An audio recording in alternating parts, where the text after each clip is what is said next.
Bathroom cleaning balls తయారు చేసుకుందాం. కాబట్టి దీనికోసం మీరు ఏం చేస్తారంటే ముందుగా చాక్ పీసులు తీసుకోవాలి. ఒక 3-4 చాక్ పీసులను అయితే కనుక తీసుకుంటే సరిపోతుంది. దీన్ని మెత్తటి పొడిలాగా తయారు చేసుకోండి. వీలైనంత మెత్తటి పొడిలాగా తయారు చేసుకోవాలన్నమాట. చాక్ పీస్ అనేది క్లీనింగ్కి చాలా బాగా ఉపయోగపడుతుంది అనమాట.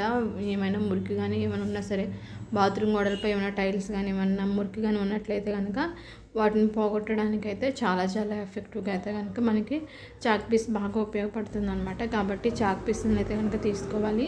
ఈ విధంగా మెత్తటి పొడిలాగా తయారు చేసుకోవాలన్నమాట. ఇలా చేసుకున్న తర్వాత ఈ పొడిని అంతటిని కూడా ఒక చిన్న గిన్నెలోకి అయితే తీసేసుకోవాలి.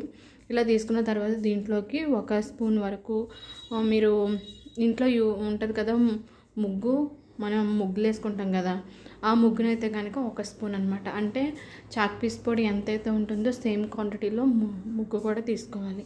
ఇప్పుడు ఈ రెండింటిని కూడా బాగా మిక్స్ చేసేసుకోవాలన్నమాట.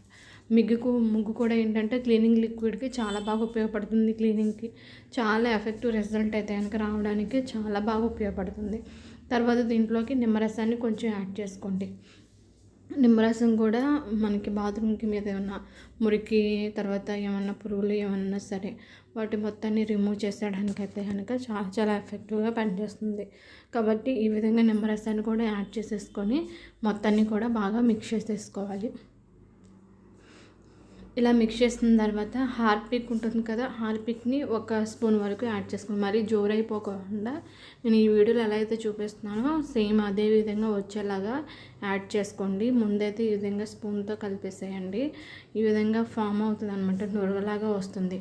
ఇలా నురగలాగా వచ్చిన తర్వాత ఇలా కలుపుతూ ఉండంటే ఆటోమేటిక్గా మళ్ళీ పొడిలాగా అయిపోతుంది అనమాట.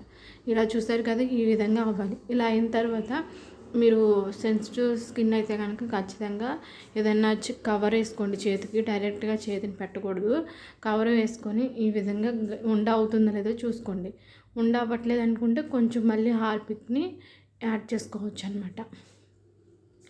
ఇలా చేసేసి మీరు నచ్చిన ఉండల్లాగా తయారు చేసుకోవచ్చు అనమాట. చూసారు కదా, ఈ విధంగా ఉండల్లాగా తయారు చేసుకోవాలి. ఇలా ఉండలు తయారు చేసుకొని ఒక్కొక్కటి బాత్రూమ్ కడిగినప్పుడల్లా వాటర్లో ఈ లిక్విడ్ ఇంకేమీ అవసరం లేదనమాట. ఈ చిన్న బాల్ వేసేసి కలిపేసి దాంతో మీరు బాత్రూమ్ని క్లీన్ చేసుకున్నారంటే తెల్లగా మెరిసిపోతాయి అనమాట. ఇంకా వేరే ఏమీ అవసరం లేదు. ఇందులో యూజ్ చేసిన ఇంగ్రీడియంట్స్ అన్నీ కూడా బాత్రూమ్ గోడలను కానీ బాత్రూమ్ టైల్స్ని కానీ వీటన్నిటిని కూడా తెల్లగా మెరిసేలా చేయడానికి అయితే కనుక చాలా చాలా ఎఫెక్టివ్గా మంచి రిజల్ట్ వస్తుంది. కాబట్టి ఈ చిన్న టిప్ ఫాలో అవ్వండి, ఖచ్చితంగా మీకు నచ్చుతుంది. ఒకసారి ట్రై చేసి ఎలా ఉంది ఏంటి అనేది నాకు తప్పకుండా కామెంట్ సెక్షన్లో కామెంట్ చేయండి. వీడియో నచ్చితే ఖచ్చితంగా లైక్ చేయండి, షేర్ చేయండి, ఛానల్ని సబ్స్క్రైబ్ చేసుకోండి. ఓకే అండి, థ్యాంక్ యూ.